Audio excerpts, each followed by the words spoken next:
E iniciaremos nesse momento a segunda conferência, que é denominada Educação e Didática Digital para o Desenvolvimento de uma Cultura Científica e Artística de Base Humanística. Para ministrá-la, nós convidamos o professor Dr. José Antônio Moreira, da Universidade Aberta de Portugal.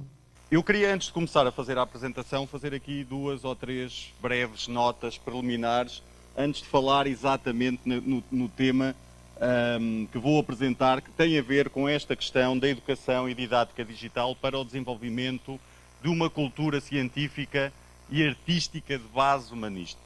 E isto pode parecer, eventualmente, um título muito grande, e eu queria começar até por explicar um pouco este título. E ontem a professora Rose falou aqui na questão da educação digital, e eu acho que nós temos que perceber efetivamente o que é que nos estamos a referir quando falamos em educação digital ou didática digital. Porque o conceito em si ele não existe. Existe uma educação que é mediada pelo digital, enriquecida pelo digital, que potencializa ou não a educação. Portanto, era aquilo um pouco que eu dizia ontem, relativamente à questão de muitas vezes nós estamos a criar aqui alguma terminologia que tente depois explicar aquilo que é a realidade deste mundo, que é uma realidade que está em mudança, que está em transformação, e de facto, efetivamente, nós temos que perceber nessa mesma realidade como é que nos posicionamos perante ela. E há aqui uma coisa que para mim é fundamental e eu acho que perpassa também um pouco pela vossa cabeça, é de pensarmos efetivamente que nós não começamos, a maior parte de nós não começamos a ser docentes hoje. E portanto eu quando analiso um pouco aquilo que é a minha perspectiva enquanto docente, eu começo a perceber que eu já tive e já dou aulas há cerca de 23 anos e que vou ter mais 20 ou 30 anos à minha frente. E aquilo que eu faço atualmente pouco tem a ver com aquilo que eu fazia do ponto de vista da didática há 23 anos, porque a realidade era diferente, era uma realidade mais limitada e que não me dava as oportunidades que o mundo atual me dá hoje. E esta realidade, eu acho que não é uma realidade ainda completamente digital. E, portanto, nós querermos passar de uma realidade analógica para uma realidade digital sem haver um processo de transição, pode fazer com que aconteça a designada, entre aspas, mortalidade académica. Porque muitos docentes que não façam essa ponte e essa transição podem eventualmente ficar pelo caminho ou naquilo que a Sara também apresentava, de não conseguir correr tanto que possa acompanhar aquilo que está a acontecer. E deixem-me dizer que eu tenho um novo mecanismo de bloco de notas para memorização, que é um bloco de notas analógico ou digital, que em vez de ter aqui uma bateria suplementar àquilo que é o meu celular, o que eu tenho é um apontamento, um bloco de notas de cortiça retirado de um sobreiro de uma árvore, perfeitamente analógica e física. O que quer dizer o quê? Que se me falta esta bateria, eu tenho esta bateria ainda. E ainda tenho a bateria cognitiva, se eventualmente me esquecer de algum apontamento que tenha deste lado e que tenha deste lado. E isto para vos dizer o quê? Que esta realidade que nós vivemos hoje, e eu próprio, eu me considero, e mais uma vez, usando aqui determinada terminologia, eu considero-me um professor híbrido, que trabalha na era analógica ou digital, e não na era digital, porque eu tenho um percurso com o qual eu aprendi, um percurso que se fez em função daquilo que era a realidade e o contexto atual, que é necessariamente diferente daquele que é atualmente, e que vai continuar a ser diferente no futuro e que vai ter que haver ajustamento e adaptações constantes a essa realidade. E isso é um desafio enorme, como nós sabemos, porque eu não sei se esta configuração que eu agora aqui tenho, se é suficiente para aquilo que vai acontecer no futuro. Tenho pelo menos a ideia de que vai haver uma alteração. Esta realidade que aqui está, neste momento, a mim, enquanto professor e enquanto cidadão, é uma realidade com a qual eu lido do ponto de vista da relação que tem que ser cada vez mais fácil entre a realidade física e a realidade digital, entre aquilo que é o analógico e o digital, que era o que eu dizia ontem. Não vale a pena estarmos a falar apenas no digital, quando nós, por exemplo, pelo menos as pessoas que estão nesta sala, estão numa realidade analógica. E estamos a comunicar de uma forma analógica que, se eu eventualmente tirar o digital até posso conseguir projetar a voz para chegar lá atrás. Porque a sala tem limites. Essa sala tem limites do ponto de vista espacial. Agora, quando metemos o digital, claramente há, digamos aqui, um upgrade que nos permite fazer com que a nossa voz chegue a qualquer parte do mundo onde eventualmente exista o sinal digital. E isso é que nós temos que perceber, que era como o vídeo que a Sara apresentou, nos mostrava claramente, de facto, aquilo que é o combustível que o digital nos pode trazer àquilo que é uma realidade que nós temos analógica, mas que fica ampliada e que, de certa forma, se transforma com aquilo que é o poder do sinal digital. E, portanto, e obviamente que era aquilo também, eu ontem fui falando um pouco nessa questão, de que nós temos que nos preocupar, e por isso é que eu coloco em parênteses a questão da educação digital e didática digital, porque mais importante que isso é percebermos quais são as bases onde assenta aquilo que nós desenvolvemos enquanto educadores e enquanto professores, estando preocupado com esta questão do desenvolvimento de uma cultura científica e de uma cultura artística que tenha uma base humanista. E isto, se vocês repararem, articula-se com aquilo que a Sara já disse anteriormente, com aquilo que nós falámos anteriormente, de percebermos que existe, de facto, competências para o século XXI, que são competências que se dividem em áreas distintas, competências, digamos assim, direcionadas para a questão do conhecimento, para a questão das habilidades e para a questão das atitudes. E, portanto, nós temos que perceber que nós estamos a formar cidadãos não apenas para o mundo do trabalho, mas que não deixa de ser importante, mas também para a aprendizagem e, sobretudo, para uma cidadania ativa. Para que não aconteçam situações, por exemplo, como esta, em que há uma coisa que eu tenho a certeza que eu não quero, que é isto, que é a lógica do panóptico escolar, não sei se vocês já ouviram falar, e a questão do método escolástico. E eu inspiro-me um pouco no panóptico escolar. Eu sou licenciado em História da Arte, portanto, tive alguma formação na área da arquitetura e também, em determinada altura, fiz investigação, imaginem vocês, sobre arquitetura prisional, arquitetura de presídios. E este autor, de certa forma, para mim é uma referência, o Jeremy Bentham, que inventou, digamos assim, aquilo que ele designou de arquitetura panóptica.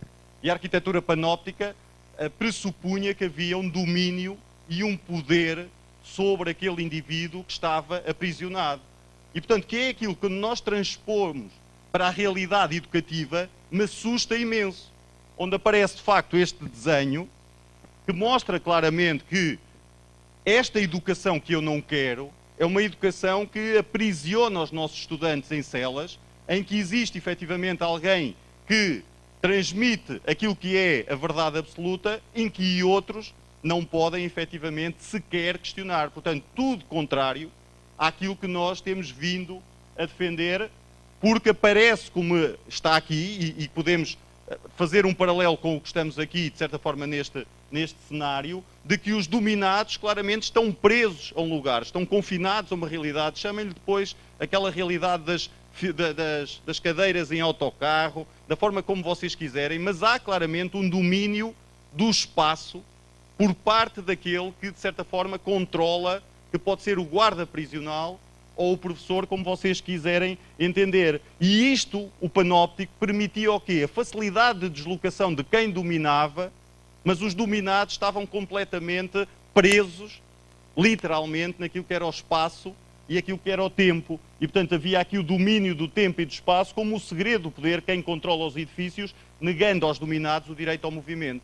Ora, vocês façam o paralelo com o que efetivamente é a realidade atual, não sei se é a realidade que nós temos agora no Brasil, e aquilo que eventualmente parece que, eventualmente, isto é verdadeiramente assustador, se vocês pensarem que se transformarem aquele olho e que metem uma câmara na sala de aula a controlar exatamente o que vocês, professores, dizem e aquilo que tem que ser dito e aquilo que pode ser disruptivo e que pode ser contra o sistema e contra o poder que está estabelecido, isto é efetivamente algo verdadeiramente assustador quando nós estamos a pensar o que é o panóptico escolar, que eventualmente é uma coisa que para nós parece estar muito distante e que de certa forma foi anunciada no século XVIII e que nós estamos aqui a falar de cerca de 3 séculos depois, e a ameaça paira no ar com um panóptico não apenas escolar, mas um panóptico em termos daquilo que possa ser o controlo do pensamento das pessoas relativamente a alguns assuntos.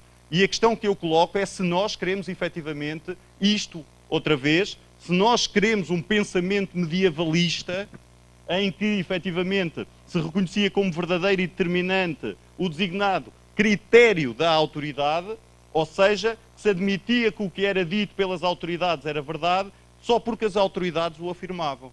E, portanto, é isto. Se há coisas que eu tenho também alguma certeza, tem essencialmente a ver com isto que eu não quero que regresse e que parece que, eventualmente, em algumas áreas e alguns espaços pode estar a regressar e que, claramente, nós temos que combater. Portanto, a minha e o meu título é exatamente a antítese daquilo que eu quero com esta realidade do panóptico escolar que parecia estar completamente ultrapassado. Eu, em algumas das minhas comunicações, eu falo inclusive da era do pós-panóptico, no sentido em que eu não imaginava que isto pudesse voltar a acontecer, porque efetivamente o que é que aconteceu e que rompeu com esta realidade do panóptico?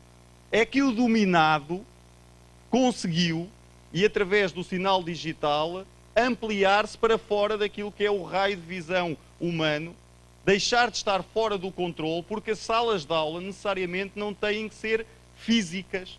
E, portanto, a partir desse momento, o sinal digital foi verdadeiramente revolucionário.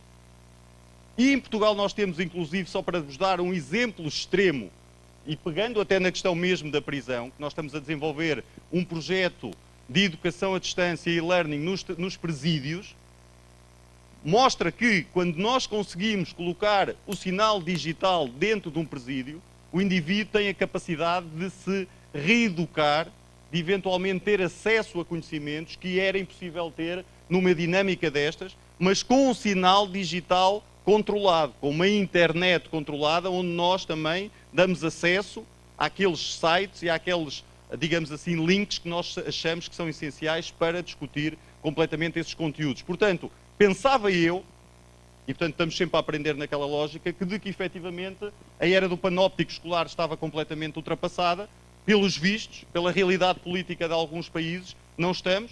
Esta configuração eventualmente vai-se alterar com mecanismos mais digitais que permitam meter controlo em todas as salas, em todos os espaços onde nós estivermos, e portanto aqui o próprio digital pode ter este papel inverso de servir ainda mais para controlar aquilo que é o pensamento dos cidadãos. E, portanto, nós conseguimos, e, portanto, obviamente que eu não podia estar mais de acordo com a Sara, quando nós temos que repensar a educação neste sentido, que tão importante como a aquisição de conhecimentos na área da história ou da matemática é, e cada vez mais importante, é a questão das atitudes e das habilidades que nós desenvolvemos para ter este espírito crítico, para termos criatividade, para termos autonomia, para conseguir ultrapassar este tipo de conservadorismo que existe do ponto de vista daquilo que são sociedades mais autoritárias, e essa é uma realidade para mim também é incontornável, é que não existe uma escola que seja desligada da própria sociedade.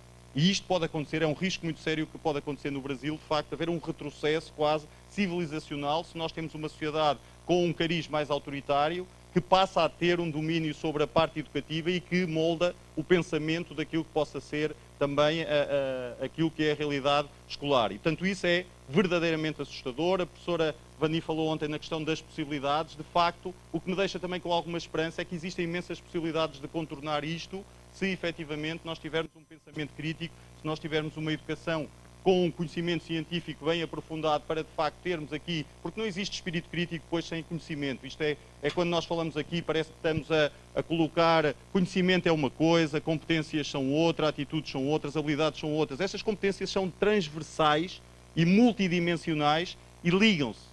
Eu não consigo perceber como a pessoa depois aprenda um conhecimento numa determinada área, mas não tenha aquele espírito crítico, não tenha a capacidade de comunicar, de colaborar, de ser criativo para colocar estes conhecimentos em prática. Portanto, claramente eles são transversais e a nossa responsabilidade enquanto educadores é exatamente desenvolver estas diferentes dimensões que são necessárias e neste momento, em função de um determinado contexto, penso até que podem ser mais importantes estas questões do espírito crítico que estamos aqui a falar do que propriamente ter um conhecimento aprofundado numa disciplina, porque depois não temos forma de expressar livremente esse conhecimento, porque se for contra aquilo que é o pensamento escolástico e medievalista, obviamente não o conseguimos colocar em prática se contrariar aquilo que está estabelecido na própria sociedade. Isto eu vou passar aqui alguns diapositivos para vocês verem que às vezes aquilo que nós pensamos pode não ser tão linear como isso, e portanto isto aqui não quer dizer que haja aqui um movimento contrário, mas é um movimento em que nós, ao contrário do que a Sara dizia, eu se calhar às vezes convém não correr sempre a uma velocidade acelerada, não é? Se calhar convém às vezes parar para recuperar fôlego e repensar aquilo que nós estamos a fazer, porque eventualmente se calhar pode não ser também o caminho, ou não ser o único caminho para conseguir chegar à meta. E esta ideia também que eu queria sublinhar é que efetivamente não existe um caminho para nós conseguirmos alcançar os objetivos. Existem diferentes caminhos para nós conseguirmos chegar a um resultado que nós queremos com os nossos estudantes. E vejam bem o que diz este estudo, que é um estudo muito recente também, que diz que, e eu não sei, atenção, isto cada um agora pode fazer as suas leituras, de que os estudantes aprendem melhor por livros físicos, analógicos, do que por ecrãs, de acordo com este novo estudo. E isto leva-nos a pensar que pode não ser muito boa ideia eliminar todos aqueles blocos de nota de cortiça. Porque, eventualmente, ao eliminar aqueles dispositivos, podemos também estar a perder alguma coisa.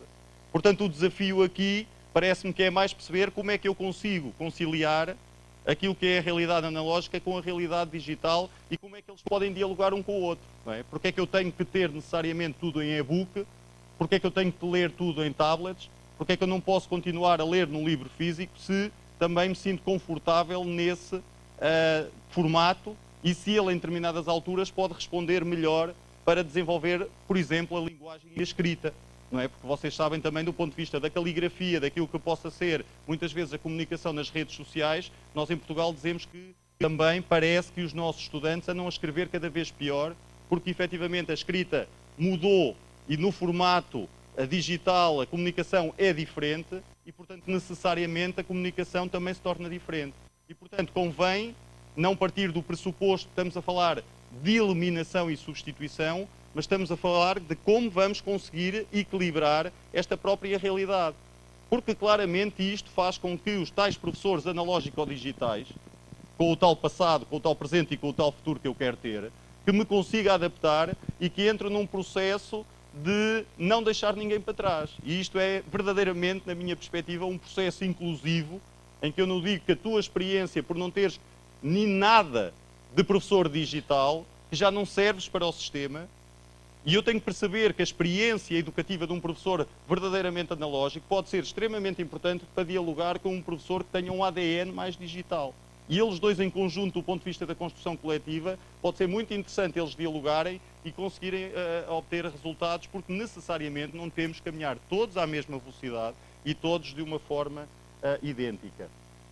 Obviamente que eu tinha que entrar neste conceito do hibridismo, isto é fundamental. Um hibridismo, e volto outra vez à questão da componente mais social, que não se reduz, e já vocês me vão ouvir falar da questão do blended learning, que para mim é um conceito redutor naquilo que eu entendo como este hibridismo que tem que se estender a mais do que é a modalidade de educação à distância, porque se vocês perguntarem, de certeza, se eu fizesse aqui um questionário daqueles com um aplicativo, o que é que entendem por blended learning? Espero não estar a dizer asneiras, mas se calhar a maior parte das pessoas ia-me dizer que blended learning é a combinação da modalidade presencial com a modalidade à distância. E se calhar não está errado. A questão é que atualmente eu não consigo perceber o blended learning ou a hybrid education, na educação híbrida, como apenas a combinação de diferentes modalidades. Até porque o hibridismo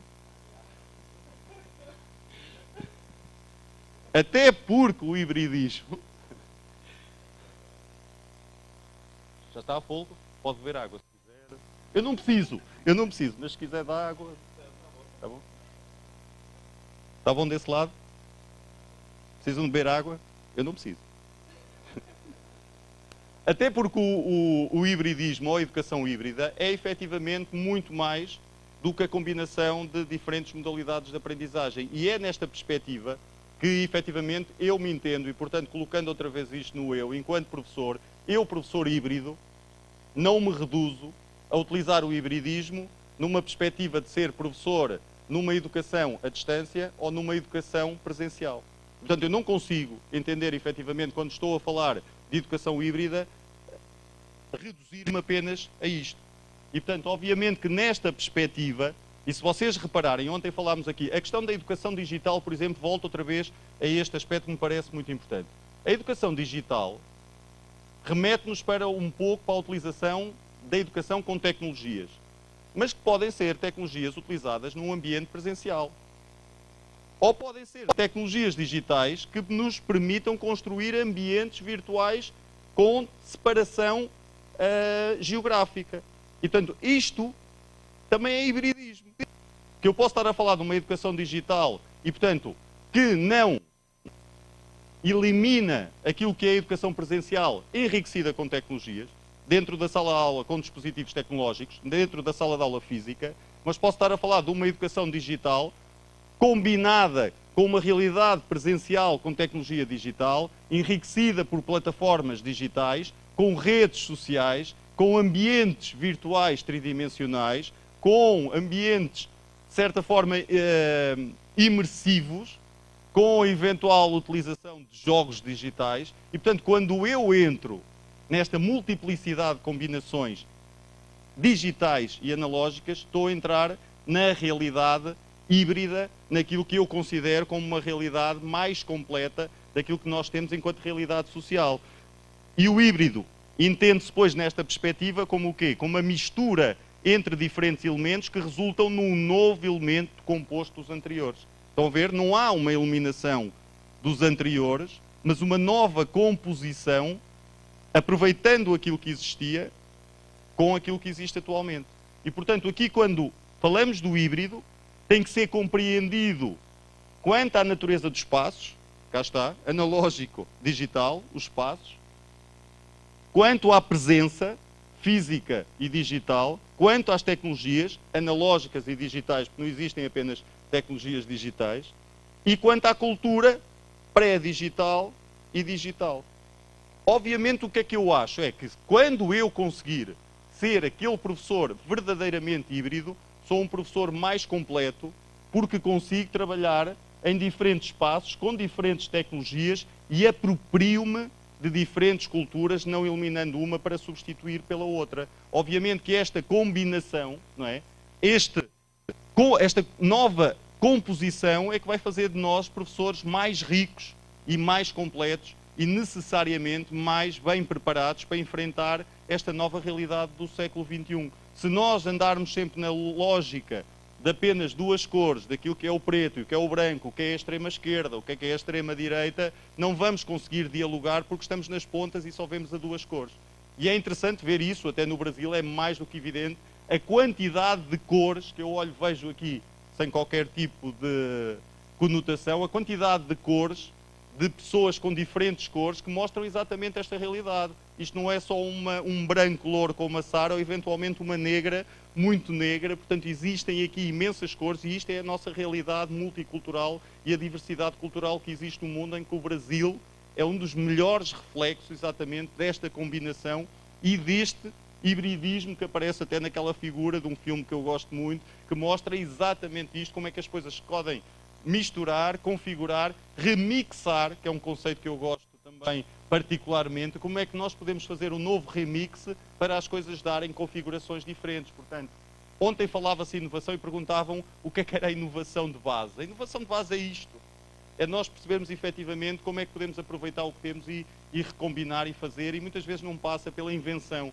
não é? Não são novas tecnologias às vezes são a combinação de diferentes tecnologias é que dá o novo, porque nós estamos a utilizar aquela ferramenta, se é que chamamos ferramenta, mas uma nova apropriação de uma tecnologia que tem uma linguagem própria e que nos permite comunicar de forma diferente. Por isso, quando nós falamos numa competência como a comunicação, não é apenas comunicar oralmente, não é? É comunicar nas redes sociais, como é que nós comunicamos, porque a agressividade que muitas vezes existe no presencial Aquilo que é a agressividade nas redes sociais e no digital tem uma configuração completamente diferente. A forma de eu resolver um problema de agressividade na rede social é completamente diferente daquela que eu resolvo num momento como este síncrono, em que posso efetivamente logo dialogar com vocês e resolver. Muitas vezes nas redes sociais, como vocês sabem, a agressividade até parece que se exponencia ao máximo por eventualmente não nos expressarmos de forma correta. Portanto, esta questão da comunicação tem que ser vista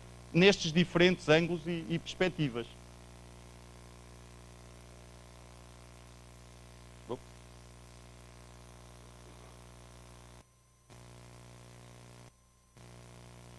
Ora, nada como a tecnologia para nos fazer respirar. Passou uma série deles. Estão em branco. É, veja lá se tem em branco. Pois, houve um problema qualquer. Não está, não. Está um erro.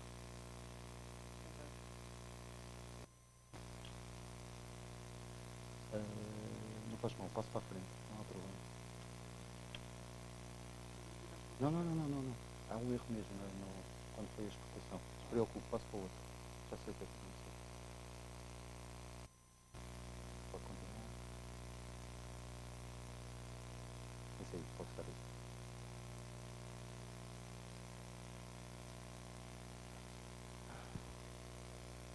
Assim dá para descansarmos os dois.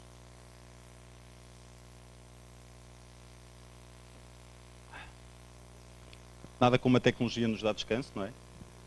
Portanto, houve ali um problema com o diapositivo, mas retomando um pouco o que é esta concepção do hibridismo, e portanto, obviamente que este conceito atualmente é um conceito com o qual eu gosto muito de dialogar, e apesar de estar na Universidade Aberta de Portugal, que eu acho que vocês sabem, é um sistema completamente da Universidade Aberta do Brasil.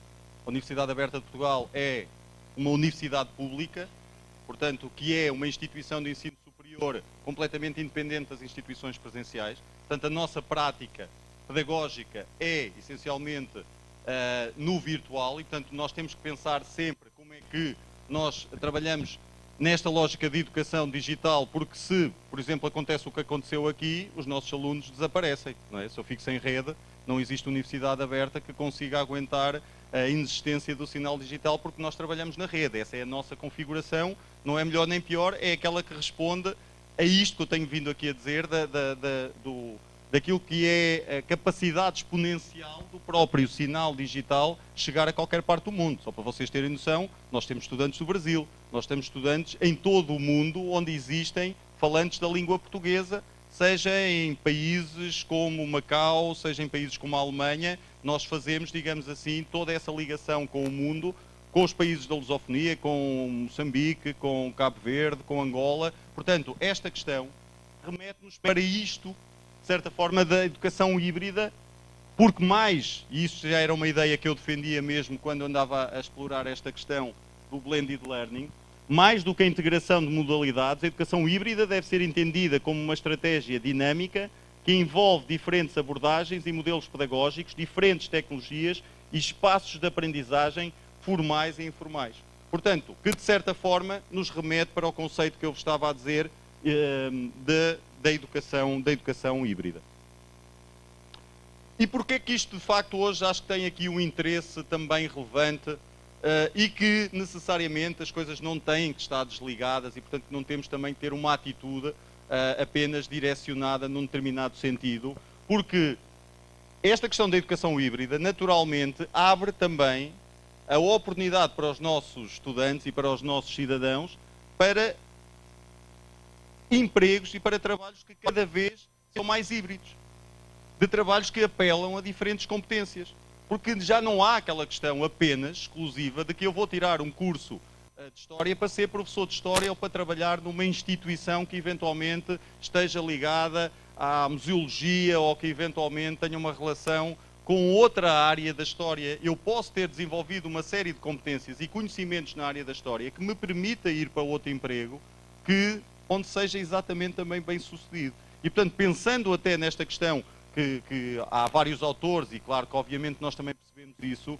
de que grande parte dos trabalhos que existem atualmente, alguns vão desaparecer outros vão aparecer. Nós temos que perceber que se nós conseguirmos desenvolver processos de educação híbrida, nós vamos fazer com que os nossos estudantes também consigam ser, digamos assim, seres mais híbridos, que se adaptem a trabalhos cada vez mais híbridos e que sejam cidadãos que conseguem ajustar-se a diferentes realidades. E esta ligação para mim é fundamental. Portanto, não é que eu veja, tenha aqui uma visão muito capitalista e muito ligada ao mundo do trabalho, mas esta é uma dimensão fundamental, não é? Não podemos ser utópicos e também pensar que não existe esta questão. E como nós dizemos, e como parece, e portanto não sou eu também que o digo, como os novos empregos são cada vez mais híbridos por natureza, as instituições de ensino superior precisam ajustar-se e introduzir mais programas híbridos de estudo. O mundo do trabalho está chegando a um ponto, ou talvez já esteja lá, onde a experiência num único domínio simplesmente não é suficiente. Não é? Parece-me que isto também é uma realidade que é incontornável neste sentido de nós percebermos efetivamente que temos que dotar os nossos estudantes e com quem trabalhamos do máximo de competências possíveis para depois serem seres ajustados a esta nova realidade. E, portanto, um pouco na lógica daquilo que a Sara também disse, obviamente, e até porque trabalhamos juntos, não podemos pensar apenas em uma educação conteudista, não é que ela não tenha sentido a sua existência, mas claramente temos que pensar na outra dimensão, na educação para as competências também, com o digital. E, portanto, o digital aqui não aparece de forma desligada daquilo que é esta educação para as competências. Porque uma coisa é educar para as competências, outra coisa é dar o tal combustível que o digital possa trazer para desenvolver essas mesmas competências transversais e multidimensionais. Portanto, esta questão da articulação de uma educação diferente para o trabalho, para a aprendizagem e para a cidadania, onde o Tony Wagner também afirma isso, portanto, o diretor do Laboratório de Inovação em Harvard também que já diz isto, portanto, vocês vão ver qualquer pesquisa no motor de busca, vão perceber que esta questão dos 4 Cs aparece em imensos documentos internacionais e, portanto, isto parece-me que, de facto, há aqui já uma mudança e um sentido que nós também temos que nos aperceber, não é? E temos que até nos apropriar, mas com sentido crítico, não é? Não temos que necessariamente achar que este é apenas o único caminho. Não vos vou falar nisto que a Sara já falou. Agora, parece-me que efetivamente esta é outra das questões e vejam bem como é que o meu discurso pode ser contraditório quando eu, por exemplo, no início digo que não quero uma educação ligada ao panóptico escolar, nem àquilo que possa ser, eventualmente, uma educação mais escolástica, radicada num pensamento mais medievalista, mas quando nós estamos a falar de pedagogias da explicação, da narrativa, magistrais, não necessariamente estão ligadas a um pensamento escolástico. Bem, eu posso ter como estou a fazer aqui, estou a ter uma, se querem chamar assim, uma pedagogia da explicação, a explicar o meu pensamento sobre um determinado assunto, mas uma coisa é eu nem sequer aceitar depois o que vocês possam dizer sobre aquilo que é o meu pensamento e que não poderem questionar porque eu sou o detentor da verdade absoluta. Não é? Portanto, é uma coisa diferente de nós eventualmente termos aquilo que possa ser um pensamento doutrinário, que eu acho que são às vezes conceitos que têm alguma dificuldade em dialogar quando nós estamos a educar para uma doutrina ou quando nós estamos a educar para aquilo que possa ser um pensamento mais ligado a conceitos ligados à própria democracia e à cidadania ativa que nós queremos nesta lógica. Portanto, isto nada choca com um pensamento híbrido, não é? E, portanto, é muito mais interessante falar naquilo que possam ser um pensamento plural, falar nas pedagogias no plural e perceber que, infelizmente, não vou ter que estudar apenas uma pedagogia. Vou ter que saber que, em determinada altura, vou precisar de utilizar uma pedagogia, noutra altura poderá ser mais útil entrar num processo de socialização nas redes, porque se eu, por exemplo, estou aqui com vocês, imaginem que eu agora dizia que, já sei que ninguém vai ouvir, mas que amanhã eu iria dar outra palestra online que era a continuidade desta. O que é que eu teria que fazer? Recorrer a uma pedagogia de rede, de comunidade virtual de aprendizagem, onde nós dialogássemos virtualmente. E o interessante neste congresso é isso mesmo, e o mérito aí é também da organização, em que está a fazer exatamente isso. Ele não está a dar mais importância, e vejam bem até o desequilíbrio, se alguma coisa teria que ser provada, o congresso mostra-nos isso. Que pelo Daniel, se eu estiver a dizer asneiras, diz-me, onde eventualmente os cerca de inscritos são 2000, e os cerca de inscritos presenciais são 200. Eu não sei o que é que isto quer dizer, mas mostra claramente que existe um espaço para as duas coisas e que uma até facilita mais, numa determinada realidade e de um determinado espaço e tempo, a realização combinada de um evento desta natureza que tem estas duas componentes. Portanto, até nesse sentido é interessante perceber que estou num congresso que pelo menos alinha-se com o meu pensamento sobre aquilo que é uma educação híbrida no sentido desta combinação da socialização, da emancipação, que é esta questão do on-life, que a Sara também referiu. Mais importante do que nós estarmos a falar em offline ou online, temos é que pensar que a educação cada vez mais se faz nestes espaços onde nós vivemos, seja de férias, seja a trabalhar, porque isso é uma coisa que de facto para mim é extremamente complicado. Eu neste momento da minha vida nunca sei quando estou em férias ou quando estou a trabalhar. Porque a questão é essa, eu não trabalho. Eu tenho prazer. E portanto eu tenho prazer em férias e tenho prazer no trabalho. Portanto eu estou sempre em prazer. Porque felizmente sou um daqueles que gosta de fazer aquilo que faz e não é obrigado a fazer absolutamente nada. E isso eu sou das pessoas mais felizes do mundo porque, de certa forma, sou um ser completo em todas as dimensões. Vejam bem que é aquela questão que nós estamos aqui a falar do on-life. Eu posso estar aqui com vocês e daqui a um pouco já estou a dar aulas para os meus estudantes que estão em todo o mundo. Vejam bem como é que a ubiquidade e como é que esta questão da própria fluidez me permite hoje agir, desde que tenha rede, não é? E espero que a rede não falhe.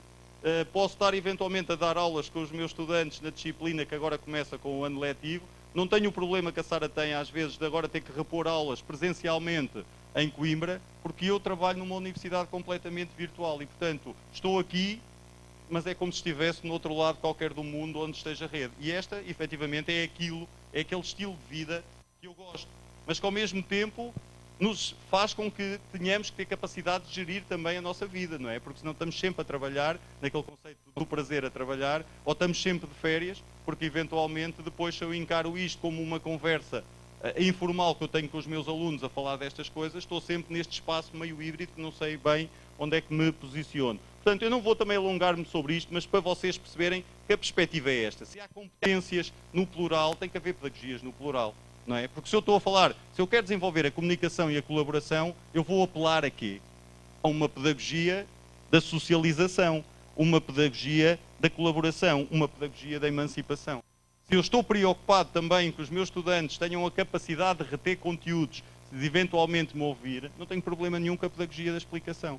Portanto, quando ouvirem também muita gente falar sobre estas questões de que agora existe esta pedagogia conectivista como aquilo que mais importante é neste momento e que as metodologias ativas são a salvação da educação e que devem utilizar exclusivamente as metodologias ativas, tenham algumas reservas na leitura que fazem da afirmação de alguns que eventualmente podem estar a querer vender algum produto. Por isso é que eu acho também, este é um modelo que eu gosto muito, também já não é nada recente, mas que fala claramente nesta questão de uma pedagogia 2.0, de uma pedagogia da web, onde a pedagogia é encarada como uma arte ou como uma ciência. E eu acho que este conceito é muito interessante até para ligar àquilo que era o título da minha comunicação, que fala exatamente isto no desenvolvimento de um pensamento científico e de uma cultura artística que é fundamental porque nós temos esta dimensão de cultura artística. E não estarmos a falar em documentos que falam na questão das atitudes, dos valores e não ter esta dimensão cultural também no nosso ADN é um erro. E, portanto, pensando até que a própria atividade profissional da docência é uma arte, nós temos que perceber como é que eu consigo ter uma arte digital. Não é? Mais uma vez, acho que parece que estou a inventar mais um conceito de uma arte digital da própria docência que trabalha na interseção destes 3 P's. Estou a cair? Ainda não. Estou a fazer um exercício de equilíbrio com os gêmeos. Está a ver? Não, vocês não dizem gêmeos, vocês têm outro termo para os músculos daqui. Panturreia, não é? Panturreia. Sou um especialista em português do Brasil. Portanto, não, estava a fazer só exercício para a panturreia. Na interseção destes 3 P's, que me parecem extremamente importantes, vejam bem que nos remete para a questão das pedagogias anteriores, da participação em comunidades de rede, na personalização da experiência de aprendizagem e na produtividade relacionada com a criação do próprio conhecimento. Estão a ver? Aqueles três P's parecem extremamente importantes, porque depois, se vocês repararem, da forma como está aqui o esquema, a participação implica o quê? Comunicação, colaboração, conectividade, comunidade. 4 Cs outra vez, se vocês quiserem ir por aí. A produtividade, criação de conteúdos, criação de conhecimentos, criatividade. Mais 3. E a personalização das experiências de aprendizagem e a criação de ecossistemas e ambientes de aprendizagem, que inclusive até falava no vídeo que a Sara apresentou, da criação de novos ecossistemas, que é um conceito também que eu gosto muito de explorar, porque aí remete-nos para a criação de quê? De diferentes ambientes de aprendizagem que, todos ligados, criem efetivamente um ecossistema onde coexistam estas realidades analógicas e digitais, onde existem os fatores bióticos e os fatores abióticos, os humanos e os não humanos, que claramente vão ter que entrar num diálogo, que é esta questão, quem é que domina quem, se é o humano que domina o não humano, que o não humano tentou-me dominar há pouco aquela extinção de 3 diapositivos, e portanto nós temos que perceber aqui quem é que consegue controlar quem, e ter uma coisa que me parece que é fundamental, que já foi aqui sublinhada várias vezes, que é aquela questão também de uma educação direcionada para as emoções, uma educação que seja feita com paixão, que ultrapassa aquilo que às vezes o fator não humano não consegue dar, e portanto só neste diálogo entre eles é que pode efetivamente criar-se ambientes de aprendizagem de facto que tenham relevância. Eu ontem falei também disso, e portanto eu não vou alongar muito, depois podemos falar um pouco mais sobre isto, sobre a importância então da construção dos modelos, não é? Portanto, isto para mim é uma questão fundamental, e mais uma vez eu falo em modelos no plural. Não existe o tal modelo, o modelo que foi criado aqui é apenas um modelo.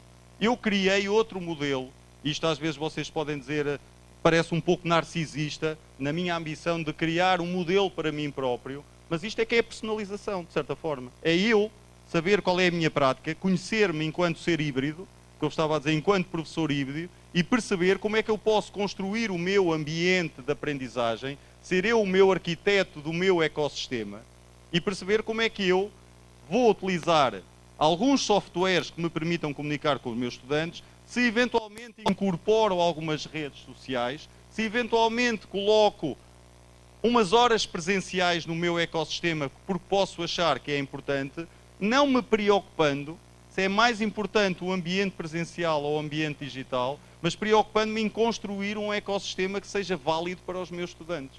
E, portanto, o meu diálogo não é sempre, até porque eu sou híbrido nesse sentido, eu esqueci-me de vos dizer que eu já fui professor do ensino médio e fundamental presencial, eu já fui professor do ensino superior presencial, eu já fui professor do ensino presencial com plataformas digitais e agora estou completamente imerso no digital na Universidade Aberta de Portugal.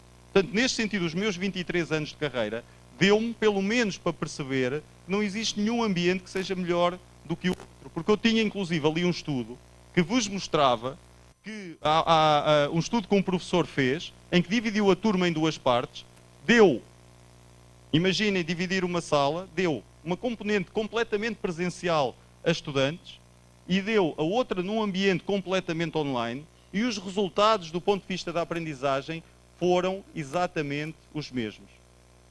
A variável foi as tecnologias digitais, o que não mudou foi o professor e eventualmente a sua pedagogia.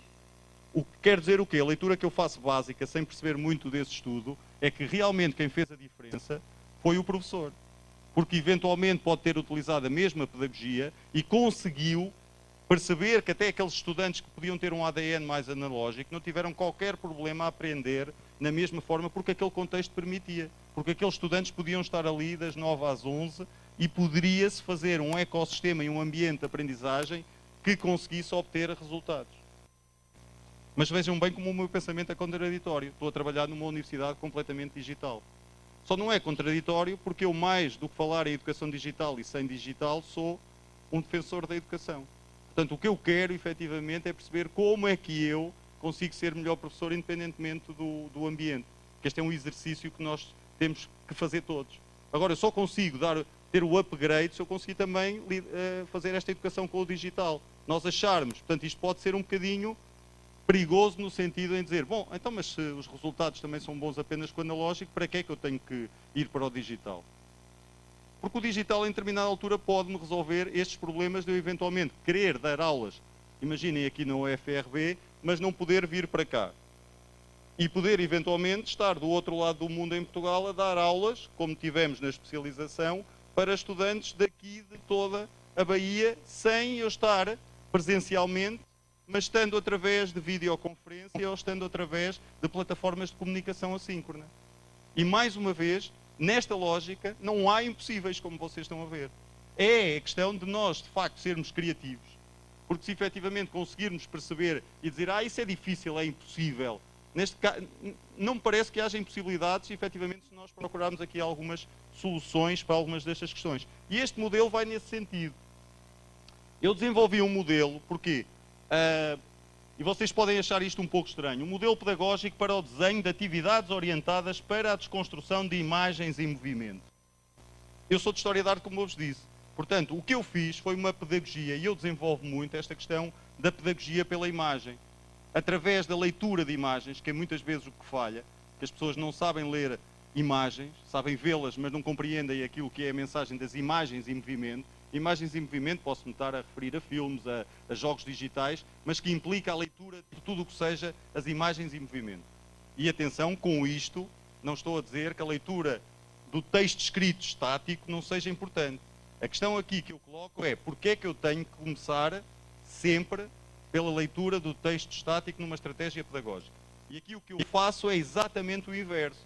É partir do centro, do núcleo, é o recurso da imagem em movimento, e a partir daí vou fazer a desconstrução para reconstruir aquilo que possa ser o conhecimento sobre uma determinada temática. E obviamente que isto tem etapas, o modelo tem etapas, tem princípios pedagógicos, e a partir daí eu desenvolvo toda a minha atividade em ambientes virtuais, com todos os tópicos a terem imagens em movimento. Isto não tem nada de extraordinário, é apenas, e porque eu em História da Arte, nós trabalhávamos muito com a descodificação das imagens, não é? O que é que as imagens nos dizem, sem eventualmente estar com o apoio eventualmente até da própria linguagem, o que é que eu consigo extrair, seja de imagens fixas, ou seja das imagens em movimento. Houve o exemplo do panóptico. O panóptico, eu mostrava-vos ali o edifício da arquitetura panóptica, e perante, eventualmente, agora, a explicação que eu vos dei, vocês vão fazer uma leitura daquela imagem do panóptico, do edifício, se tivessem uma imagem espacial. Se vocês não tivessem informação nenhuma sobre aquele panóptico, vocês iriam fazer uma leitura completamente diferente. E um vídeo com uma visão aérea sobre ele, sobre todas as celas, a forma como estava construído o bloco principal, vocês iam fazer uma leitura diferente. E o que é que acontecia? Nós, na aula, íamos trabalhar a desconstrução de toda a informação que ali estava, até ela se tornar em conhecimento. E, portanto, este foi o modelo que eu desenvolvi. Quem estiver interessado também está nesta revista, de Journal of E-Learning and Knowledge Society. Felizmente é uma revista com fator de impacto, portanto, quero dizer também que os revisores acharam isto interessante, porque uma coisa depois é nós desenvolvermos o nosso modelo e sermos criticados, lá vem este outra vez com o seu narcisismo, até ele inventa um modelo, e outra coisa depois é os pares, não é? E ter a comunidade científica reconhecer que isto pode ter alguma validade e que possa, de certa forma, também ser apreendido por outros que possam querer desenvolver práticas idênticas. E, nesse sentido, eu desafio-vos a isso mesmo. Inventem, não tenham receio de desenvolver os vossos modelos pedagógicos em função daquilo que é a prática pedagógica da vossa realidade no momento. Criem filmes, por exemplo, porque depois isto aqui, vocês dizem, mas o que é que são estas imagens em movimento? Podem ser filmes que são já criados por outros, ir ao YouTube buscar filmes que eventualmente tratem da cidadania, questões ligadas à sexualidade ou ao género, ou podemos criar os próprios filmes com os nossos estudantes e a partir daí construir um documento audiovisual para ser explorado por nós próprios. Portanto, há tanta forma, que era aquilo que dizer, ou somos consumidores ou somos produtores de conteúdos, há tantas formas de o fazer que de facto estamos num mundo verdadeiramente extraordinário a este nível. Portanto, para acabar também, eu falei-vos exatamente disto ontem, não tinha suporte para vocês verem, mas vejam bem que obviamente depois o modelo que eu ajudo a construir com a UFRB, obviamente também já tem as bases daquilo que é a minha experiência e aquilo que eu defendo, e portanto aparecem aqui, para mim, os meus 5 grandes princípios. Vocês façam exercícios e apliquem mais princípios ao vosso modelo, e a partir daí desenvolvam o vosso modelo. Por exemplo, aparece logo para mim como um ponto importantíssimo, experiência educacional de cariz humanista e problematizadora. Portanto, se vocês quiserem descodificar isto, vocês vão às leituras de Paulo Freire e aparece lá. Portanto, eu não estou a inventar nada, eu estou a juntar ingredientes, não é? E, portanto, isto vai dar uma receita nova. Aprendizagem construtivista, colaborativa e alicerçada em comunidades de investigação. O que quer dizer o quê? Que eu faço dos meus estudantes investigadores. Não é apenas uma comunidade de aprendentes. Eles têm que investigar também, eles têm que ir à procura, nós temos que desconstruir as coisas juntos. A aprendizagem baseada na flexibilidade, que já explorei esta questão dos espaços e dos tempos. Aprendizagem baseada na interação e na experiência democrática horizontal. Mais uma vez Paulo Freire, portanto parece que eu ando aqui também, sou influenciado e contaminado, e aparece esta questão da experiência democrática horizontal, que nada tem a ver com o modelo escolástico que eu vos mostrei. Portanto, eu também sei bem o que é que defendo. E uma aprendizagem promotora de multiliteracias neste sentido. E, portanto, eu aqui também, defendendo o audiovisual, o visual, o escrito e tudo o que possa ser este tipo de língua gestual que aqui aparece, eu tenho que claramente pensar na multidimensionalidade da atividade educativa e, de facto, numa perspectiva inclusiva, como eu vos falava ontem. E basicamente é isto. Muito obrigado pela vossa atenção e paciência.